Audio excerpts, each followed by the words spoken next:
Ya, Iya, satu lagi Pak, tentang Ya, penanaman di awal hujan itu gimana Pak? Saya pernah baca itu penanamannya kalau bisa di awal hujan. Ini terkait iya.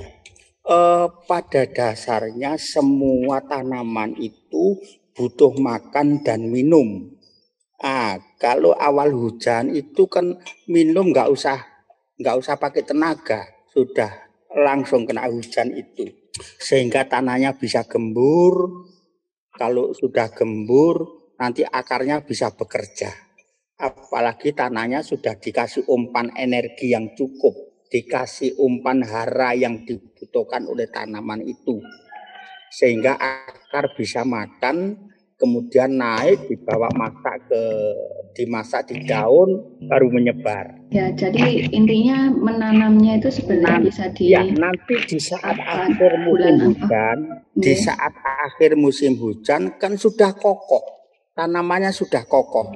Lah kalau sudah kokoh tinggal sekali-sekali nanti di musim kemarau itu dikasih siramin air. Tetapi kan menyiramin airnya kan pohonnya sudah kokoh. Kemudian minumnya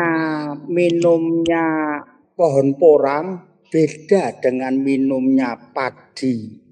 Kalau padi kan butuh ditunggui minum terus. Kalau itu beda, itu ya butuh asal tanahnya tidak sampai kering pecah-pecah itu sudah cukup. Saya tambahkan gini deh, itu tadi saya cerita hasil produksinya itu kalau porang itu mempunyai 3 dari 5. Ya, 3 dari 5. Yang 2 itu buah dan bunga. buah, bunga. Itu ada di atas tanah. Itu dia akan layu sendiri mengikuti iklim. Di saat-saat suhu tertentu bunga dan buah itu akan diserahkan oleh induknya. Induknya ya pohon itu.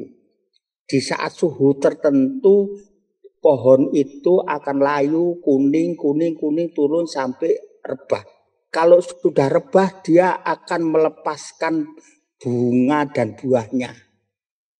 Baru itu eh, bisa diambil.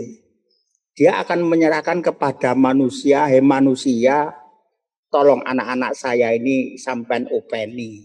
Kira-kira dia ngomong gitu. Kemudian dia mati.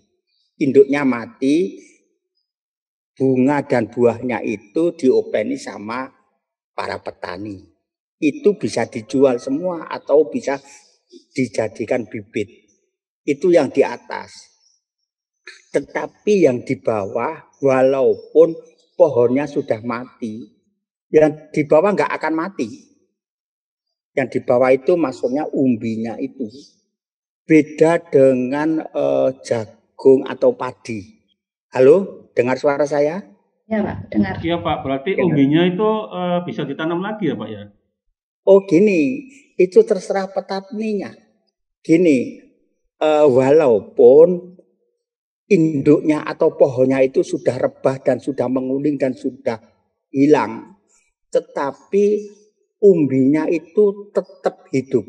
Beda dengan jagung atau padi. Kalau jagung atau padi itu di saat musim panen ya harus diunduh. Kalau nggak mau diunduh, misalnya jangan diunduh sekarang karena harganya murah, misalnya gitu. Diundur aja 10 hari lagi. Ya nggak mau, dia malah rusak. Tapi kalau umbi porang, jangankan diundur 3 bulan. Diundur 3 tahun nggak apa-apa. Malah tambah besar, tambah besar. Jadi kapan mau diunduh terserah petaninya. Mau dibiarin ya tambah gede, nanti akan tumbuh lagi tunas baru. Kalau mau diundur sekarang dijual ya jadi. Kalau dibiarin ya nanti akan tambah besar dan akan tumbuh tunas baru. Begitu, itu Ya, ya. istimewanya kalau porang. Jadi anu Pak, satu bibit itu bisa selain menghasilkan bunga terus buah, nah Dan umbinya, umbinya itu ya, bisa berkembang biak menjadi tunas-tunas baru kayak gitu Pak ya? iya, iya, iya, Pak, mau izin tanya, iya. Ya, untuk kebutuhan investasi total sekitar berapa ya Pak? Dan Ini, untuk mencapai gini, target itu ini sekitar gini, berapa? gini, ini masalah budidaya loh ya, bukan pabrikannya. Ini budidaya. Budidayanya itu sudah saya share itu. Sudah saya share itu. Kayaknya itu per 50.000 membutuhkan sekian. Itu sudah komplit. Iya, RAB-nya komplit. Kalau untuk target produksinya Pak? Oh, kalau target produksinya gini, satu batang, satu kilo bibit itu dalam satu periode atau 1 tahun gitu aja. Itu bisa menjadi 3 sampai 4 kilo. Makanya saya tulis di situ 3,5 kilo. Tengah-tengah. Itu satu periode. Lah terserah mau investornya mau butuh berapa ton per tahun. Kalau dengan saya ngitungnya gampang, simpel sekali. Kalau saya butuh produksi sekian ton per tahun, berarti saya butuh sekian pohon, bukan sekian hektar, tapi sekian pohon. Simpel, gampang. Mau izin Ini. tanya lagi? Iya, ayo. Tadi kan untuk ekspornya kan Cina, Jepang, terus baru-baru ke Vietnam. Nah, kira-kira untuk prioritas ekspornya kemana, Pak? Yang prioritas ini yang pelayanannya paling bagus itu katanya, tetapi saya belum pernah ekspor. Saya paling hanya jual ke eksportirnya. Itu yang pelayanannya bagus itu Jepang. Karena Jepang bayarnya itu di saat dibutuhkan ke sini dia datang, dia akan membimbing gitu. Terutama bimbingan masalah quality controlnya. Ada standar Pak ya, berarti dari Jepang ya, ada yang datang standar untuk memberikan bimbingan supaya hasilnya standar seperti itu Pak. Iya betul. Kalau di Jepang yang sudah katanya itu, yaitu dia mau datang ke sini untuk membimbing masalah quality controlnya.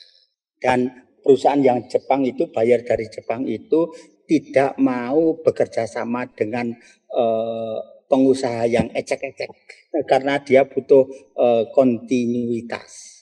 Mungkin next time bapak-bapak ibu bisa bergabung ke kami sambil membawa investor, kita bareng-bareng. Ya baik Pak, itu Pak, memang kalau nanti efeknya jadi otomatis kan kita juga ini Pak, mungkin nggak Bapak saja yang nyari, nanti kita juga nyari Pak untuk ini, untuk pengembangan mungkin wilayah Jawa Timur atau tempat lain Pak. Oh, tapi di Magelang saja kalau prediksi saya itu kalau 50.000 ton per tahun dengan luas lahan dan kultur lahan seperti ini sanggup Pak, asalkan dananya tercukupi, dana untuk pembelian bibit itu. Untuk sistem kerjasama dengan investor nanti seperti apa Pak kira-kira? Kayak apa dulu, kalau bidang budidayanya ya seperti RAB yang sudah saya kirim itu, kalau budidayanya tok. Kalau besar kemungkinan investor itu kalau datang dia punya pabrik, membuat pabrik versi dia sendiri. Karena membuat pabrik dia pasti sudah punya wacana ekspornya. Lah nanti kita yang itu bidang logistiknya atau penyediaan bahan bakunya. Saya sudah punya kelompok-kelompok tani binaan saya tentang porang ini di Jawa dan di luar Jawa. Itu sepanjang pembeliannya itu sama dengan perusahaan-perusahaan lain, saya masih sanggup untuk memenuhi kebutuhan logistiknya.